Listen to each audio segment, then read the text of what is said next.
Okay, we're going to read chapter 3 of Beyond the Deepwoods, but let's talk about chapter 2. Remember, Twig left his home and in the middle of the night, and then of course he went off the path, and then he saw this big halitoad, and its breath could kill you, but it got something behind him. And then he heard someone yelling, "Help!" And it was a slaughterer. And there was something wrong with his foot. It was swelling up. And then that worm, that hover worm, came, and Twig was fighting the hover worm. And then he killed him. And then when he turned around, that slaughterer, whose name is Gristle, was all puffed up. His whole body was puffed up. And then he was trying to take him home to his village. And then he puffed up so big that he got to be like a balloon. And he carried Twig away. Twig had tied a rope to him. Okay, the slaughterers. As Twig continued to rise up through the cold, dark air, the rope dug painfully into the bottom of his ribs. He gasped for breath, and as he did so, a curious whiff of smoke filled his head. It was a mixture of wood smoke, leather, and a pungent smell that Twig couldn't identify. Above him, Gristle grunted urgently. "Are we near your village?" Twig asked. Gristle grunted again, more insistently this time. Suddenly, between the leaves, Twig caught sight of flickering flames and blood-red smoke. There was a fire, not 20 paces away. "Help!" Twig bellowed. "Help us!" Almost at once, the ground below him was swarming with blood-red slaughterers, each carrying a flaming torch. "Up here!" Twig shrieked. The slaughterers raised their heads. One of them pointed. Then, without a word being spoken, they slipped into action. Calm and methodical, they removed ropes which had been hanging around their shoulders and made slip knots at one end. Then, with the same unhurried sense of purpose, they began tossing the makeshift lassos up in the air. There's a picture of them. Twig moaned as the ropes tumbled back through the air beneath him. He spread his legs wide and held his feet out, hooked and rigid. The slaughterers tried again, but with Gristle pulling him still higher, their task was getting more difficult by the second. "Come on!" Twig muttered impatiently as the slaughterers tried again and again to lasso one of his feet. Above him, he heard muffled cries as Gristle's inflated body crashed through the uppermost branches. The next instant, Twig's own head plunged into the dense green canopy. The bruised leaves gave off a lush, earthy smell. What will it look like, Twig found himself wondering, above the deep woods, in the realm of the sky pirates? Before he had a chance to find out, he felt something land on his hooked foot and tighten around his ankle. One of the slaughterer's ropes had found its target at last. There was a strong tug on his leg, then another and another. The leaves slapped back into his face, and the earthy smell grew stronger. All at once, he saw the ground way down below him, and his foot with the loop of rope around his ankle. 20 or so of the slaughterers had a hold of the other end. Slowly, jerkily, they were pulling the rope in. When Twig's feet finally touched the ground, the slaughterers immediately turned their attention to Gristle. Working in utter silence, they slipped their ropes around his arms and legs and took the strain. Then one of them pulled out his knife and sliced through the rope, which was still tied around Twig's chest. And Twig was free. He bent double and breathed in deeply, gratefully. "Thank you," he wheezed. "I don't think I could have lasted much longer. He looked up. With the immense bulk of Gristle tethered above him, the whole group of slaughterers was trotting back to the village. Twig had been left on his own. What was more, it was beginning to snow. "Thanks a lot," he snorted. "They're worried is all," came a voice from behind him. Twig looked around. A slaughterer girl was standing there, her face lit up by the flickering light of her flaming torch. She touched her forehead and smiled. Twig smiled back. "I'm Sinew," she said. "Gristle's my brother. He's been missing for 3 nights. Do you think he'll be all right? Asked Twig. As long as they get an antidote inside him before he explodes. Explodes? Cried Twig, trying not to imagine what would have happened if they had soared up into the sky. Sinew nodded. The venom turns to hot air, and there's only so much hot air a person can take, she added grimly. Behind her came the sound of a gong being banged. Come, she said. You look hungry. Lunch is about to be served. Lunch? Said Twig, but it's the middle of the night. Of course, said Sinew, puzzled. I suppose you eat lunch in the middle of the day, she said, and laughed. Well, yes, said Twig. Actually, we do.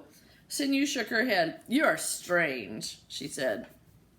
No, Twig chuckled as he followed her through the trees. I'm Twig. As the village opened up in front of him, Twig stopped and stared. It was also very different from his own village.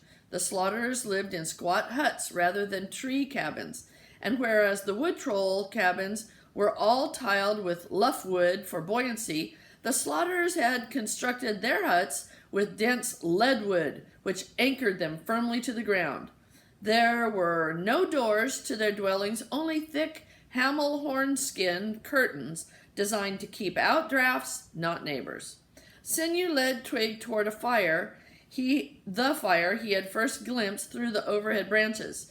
It was huge and hot, burning on a raised circular stone platform in the very center of the village. Twig looked behind him in amazement. Although beyond the village the snow was falling thicker than ever, none fell inside. The dome of warmth from the blazing fire was so intense that it melted the snow away to nothing before it could ever land. 4 long trestle tables set for lunch formed a square around the fire. Sit anywhere, said Sinew, as she plunked herself down. Twig sat beside her and stared ahead at the roaring flames. Although the fire was burning fiercely, each and every log remained on the ground.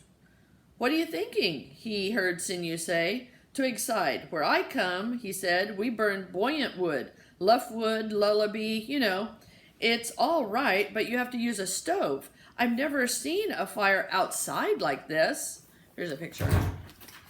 So see the fire in the middle and then the tables around the outside. Okay. Sinew looked concerned. Would you rather go in? No, said Twig. That's not what I meant. This is nice. At home, well, where I was brought up, everyone disappears inside their cabins when it's cold. It can be very lonely when the weather's bad. Twig didn't add that it was pretty lonely for him the rest of the time, too. By now, all the benches were full, and at the far end, the first course was already being served. As a delicious fragrance wafted across, Twig realized just how hungry he was. I recognize that smell, he said. What is it? Tilder sausage soup, I think, said Sinew. Twig smiled to himself. Of course. The soup was a delicacy the grown-up wood trolls got to eat on Wadgis night. Every year he wondered what it tasted like. Now he was about to find out.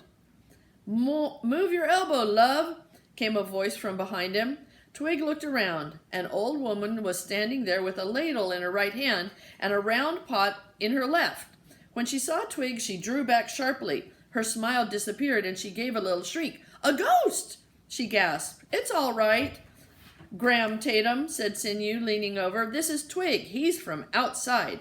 It's him we have to thank for saving Gristle's life. The old woman stared at Twig. It was you who brought Gristle back to us? She said. Twig nodded. The old woman touched her forehead and bowed. Welcome, she said. Then she lifted both her arms high in the air and beat the soup pot loudly with the ladle. Hush up, she cried. She climbed onto the bench and looked at the square of expectant faces. We have in our midst a brave young man by the name of Twig. He rescued our Gristle and brought him back to us. I want you all to raise your glasses and bid him welcome. All around the table, the slaughterers, young and old, stood up, touched their foreheads, and raised their glasses and cried out, Welcome, Twig! Twig looked down shyly. It was nothing, he mumbled. And now, said Graham Tatum, climbing back down, I dare say you're feeling hungry. Tuck in, love, she said.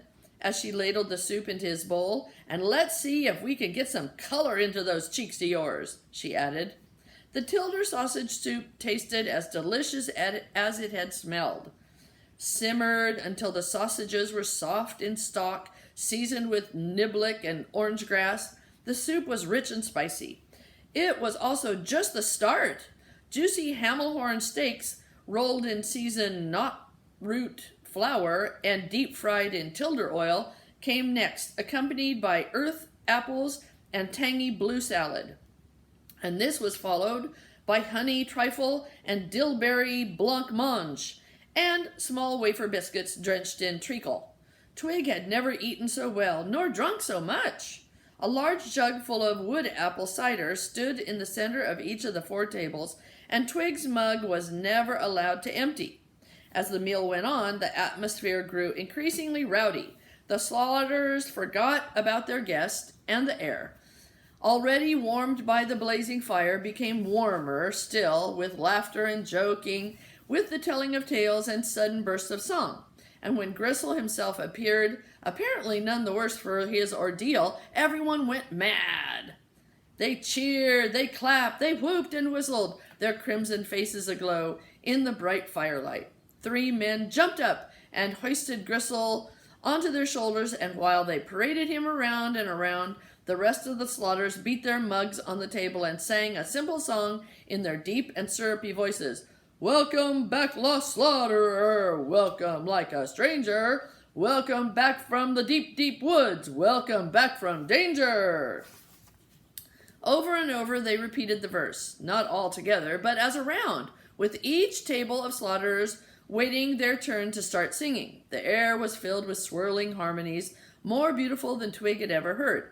Unable to resist, he joined in. He banged the table to the beat with his own mug and was soon singing the words with the rest. After the 3rd circuit of the tables, the men approached Twig himself. They stopped directly behind him and placed Gristle down on the ground. Twig stood up and looked at the Slaughterer boy. Everyone fell silent. Then, without saying a word, Gristle touched his forehead, stepped solemnly forward, and touched Twig on his forehead. His face broke into a smile. "We're brothers now." "Brothers?" Twig thought. "If only. Thank you, Gristle, but whoa!" he cried, as he himself was hoisted up onto the men's shoulders. Swaying precariously from side to side, Twig smiled, then grinned, and then laughed with delight as the men carried him once, twice, 3, 4 times round the table, faster and faster. He looked down dizzily at the red blur of happy faces beaming back at him, and knew that he had never felt as welcome as he did now, here in the bubble of warmth and friendliness that was the Slaughterers' Deepwoods home. It would be nice, he thought, if I could stay here. At that moment the air resounded with the sound of the gong clanging for a 2nd time. The 3 Slaughterers stopped running abruptly, and Twig felt the earth once again beneath his feet. "Lunch is over," Sinew explained as the Slaughterers all jumped up from their benches and, still laughing and singing, returned to work. "Would you like to look around?" she asked. Twig stifled a yawn and smiled sheepishly. "I'm not used to being up at this time," he said. "But it's the middle of the night," said Gristle. "You can't be sleepy." Twig smiled. "I was up all day," he said. Sinew turned to her brother. "If Twig wants to go to bed—" No, said Twig firmly. "I'd like to look around." They took him first to the Hamelhorn pens. Twig stood on the bottom rail and looked at the shaggy beasts with their curling horns and sad eyes. They were chewing drowsily. Twig leaned over and patted one of the animals on the neck. Irritated, the Hamelhorn knocked his hand away with a toss of his horned head. Twig drew back nervously. Look what it looks like. Cute, huh? "They may look docile," said Sinew, "but Hamelhorns are unpredictable animals by nature. You can't turn your back on them for a minute. Those horns can hurt. And they're clumsy," Gristle added. "That's why we have to wear thick boots." "We've a saying," said Sinew. "The smile of a Hamelhorn is like the wind. You never know when it's going to change." "But they do taste good," said Gristle. At the smokehouse, Twig saw row upon row of Tilder carcasses hanging on hooks. A large kiln filled with red oak chips produced the deep crimson smoke which gave the tilder ham its distinctive flavor. It was this smoke, rather than blood, which had stained the slaughterer's skin. Not a single part of the tilder was wasted. The bones were dried and used like wood. The fat was used for cooking, or for oil lamps and for candles, and for greasing the cogs of the tarp rollers. The coarse fur was spun into rope, and the antlers were carved into all kinds of objects, from cutlery to cupboard handles. It was the leather, however, which was the most valuable part of the animal. "This is where the hide is rilked," said Gristle. Twig watched as red-faced men and women pommeled the hides with large round stones. "I've heard this sound before," he said. "When the wind is from the northwest, it softens the leather," Sinew explained, "makes it easier to mold. And these," said Gristle, moving on, "are the tanning vats. We use only the finest leadwood bark," he added proudly. Twig sniffed at the steaming vats. It was the smell he'd noticed when he was floating above the village. "That's why our leather's so popular," said Sinew. "The best in the Deepwoods," said Gristle. "Even the sky pirates use it." Twig spun around. "You deal with the sky pirates?" he said. "Our best customers," said Gristle. "They don't come often, but when they do visit, they take whatever we've got." Twig nodded, but his mind was elsewhere. Once again, he saw himself standing at the prow of a pirate ship, with the moon above and the wind at his hair, sailing across the sky. "Will they be back soon?" he asked at last. "The sky pirates?"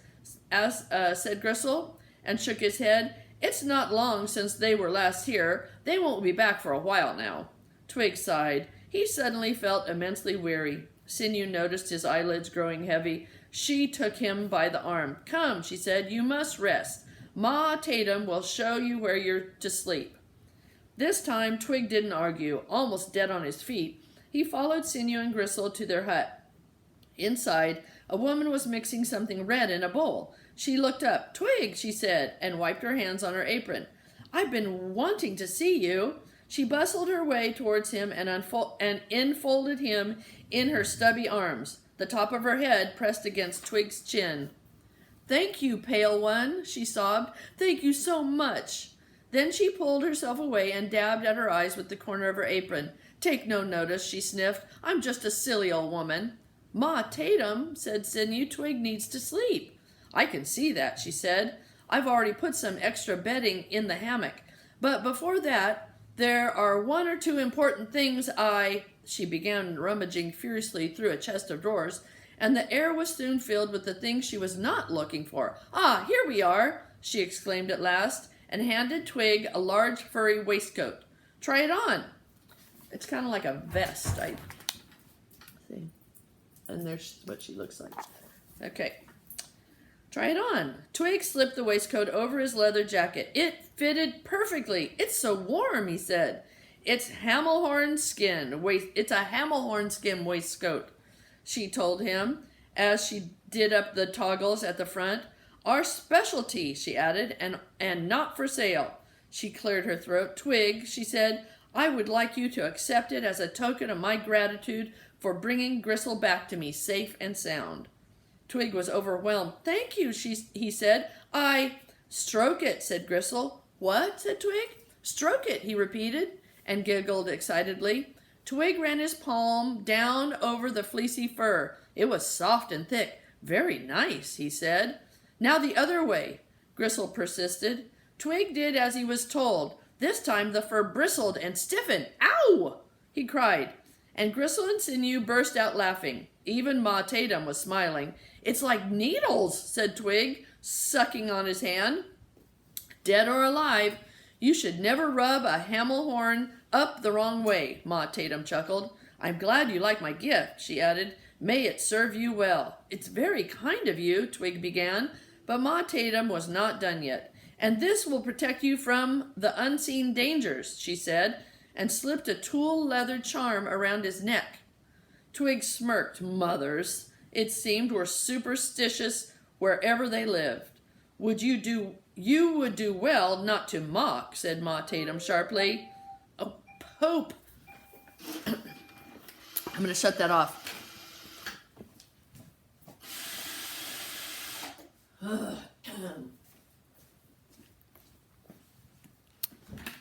That was the rumba. Okay. You would do well not to scoff. Let's see here. Not to mock, said Ma Tatum sharply. I see from your eyes that you have far to go. There's much out there that would do you harm, and though there is an antidote for every poison, she added, and smiled at Gristle, once you fall into the clutches of the Gloamgloser, then you're done for. The Gloamgloser, said Twig. I know about the Gloamgloser, the most evil creature of all, Ma Tatum said. Her voice cracked and low. It lurks in shadows. It stalks us slaughterers, sizing up its victim, all the while planning its death. Then it pounces. Twig chewed nervously at the end of his scarf. It was the same Gloamgloser who was feared by wood trolls, that monstrous beast which lured wood trolls who strayed from the path to certain death. But that was just in stories, wasn't it? Even so, as Ma Tatum continued talking, Twig shuddered. The Gloamgloser consumes its victims while its heart still is beating, Ma Tatum whispered, her voice trailing away to nothing. Right, she announced loudly, and clapped her hands together. Twig, Sinew, and Gristle all jumped. Ma! Sinew complained. Well, said Ma Tatum sternly, you young people always scoffing and mocking. I didn't mean, Twig began, but Ma Tatum silenced him with a wave of her blood-red hand. Never take the Deepwoods lightly, she warned him. You won't last 5 minutes if you do. Then she leaned forwards and seized his hand warmly. Now go and rest, she said. Twig didn't need telling twice. He followed Gristle and Sinew out of the hut and went with them across the village square to the communal hammocks, strung between the trunks of a triangle of dead trees. The hammock swung gently to and fro all the way up. Twig was by now so tired he could scarcely keep his eyes open. He followed Gristle up a ladder which was lashed to the side of one of the trees. This is ours, said the slaughterer when they reached the uppermost hammock, and there's your bedding. Twig nodded. Thanks, he said. The quilt Ma Tatum had left for him was near the far end. Twig wobbled across the hammock on his hands and knees and wrapped it around him. The next moment he was fast asleep. Twig was not disturbed by the rising sun, nor by the sound of the stone slab being dragged across the ground until the fire was directly beneath the hammocks. And when it was time for Gristle and Sinew and the others of the Tatum family to go to bed, Twig didn't notice a thing as they climbed into the massive hammock and settled down all around him. I guess the whole family sleeps in one hammock. Twig slipped into a red dream. He was dancing with red people in a huge red hall. The food was red, the drink was red, even the sun streaming in through the far windows was red. It was a happy dream, a warm dream, until the whispering began. That is, very cozy, very nice, it hissed. But this is not where you belong, is it? In his dream, Twig looked around. A gaunt, cloaked figure was slinking off behind a pillar. As it did so, it scratched a long, sharp fingernail over the red surface. Twig stepped tentatively forwards. He stared at the scratch in the wood. It was weeping like an open wound. Suddenly the whispering returned directly in his ear. I'm still here, it said. I'm always here. Twig spun around and saw no one. You silly little fool, came the voice again. If you want to discover your destiny, you must follow me.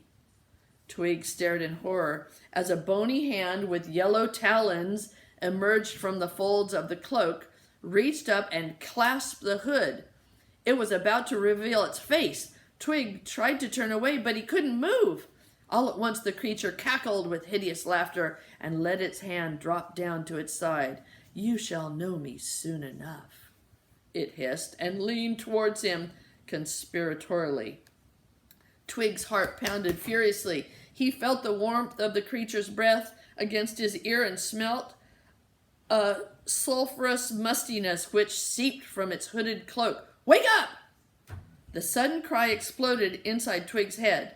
He shouted out in fear, opened his eyes, and looked around him in confusion. It was light, and he was high up, lying on something soft. Beside him were red-skinned individuals all snoring softly. He looked at Gristle's face, calm in sleep, and everything came back to him. "Wakey, wakey, up there," he heard. Twig clambered to his knees and looked over the edge of the hammock. Far below him was a slaughterer, the only one still up. He was stoking the fire. There's the big hammock. Look how big it is. That's huge. "Was that you?" Twig called down. The slaughterer touched his forehead lightly and nodded. "Ma Tatum told me not to let you sleep through the day, Master Twig," he called back. Not with your being a creature of the sun." Twig looked up at the sun. The sun was almost at its highest. He made his way to the end of the hammock, taking care not to wake any of the slumbering family, and climbed down the ladder. "That's it, Master Twig," said the slaughterer, and helped him down from the bottom rung. "You've a long journey in front of you." Twig frowned. "But I thought I might stay a while," he said. "I like it here, and I won't be missed by Cousin Snetterbark, at least not for the time being." "Stay here?" said the slaughterer in a sneering voice. "Stay here? Oh, you wouldn't fit in here at all. Why, Ma Tatum said only this daybreak, what a gawky, ugly little fellow you are, with no feeling for leather." "Ma Tatum said that?" Twig swallowed a lump rising in his throat. "But she gave me this coat," he said, touching it lightly. The fur bristled and stood on end. "Ouch!" he yelped. "Oh, that," wheedled the slaughterer. "You don't want to take notice of that. It's just an old coat. Can't give them away normally," he added, and laughed spitefully. "No, you want to go back to your own kind, and the path you want lies just over that way." The slaughterer pointed into the forest. As he did so, a flock of gray birds billowed noisily into the sky. "I will," said Twig. His eyes were smarting, but he wouldn't cry, not in front of this little man with the red face and the fiery hair. Do you think he made up that? I don't think Ma Tatum was mean like that. "And watch out for the Glomgloser," the slaughterer called out, his voice nasal and mocking, as Twig reached the trees. "I'll watch out for the Glomgloser all right," muttered Twig.